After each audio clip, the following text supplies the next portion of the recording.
While we're zoomed in on the bottom section here of the DRS, again, here's the trigger. You can see everything. We're on the right side of the rifle. Down here is the plenum. And this screw right here is actually your bleed screw. This is how you're going to bleed off the plenum.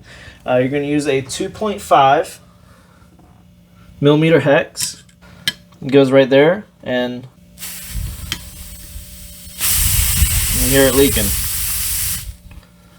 And that's how you bleed it. And just make sure it's real tight whenever you go back in so it doesn't leak out. But that's how you would drain off the rifle. That's drain the plenum and the entire rifle in once.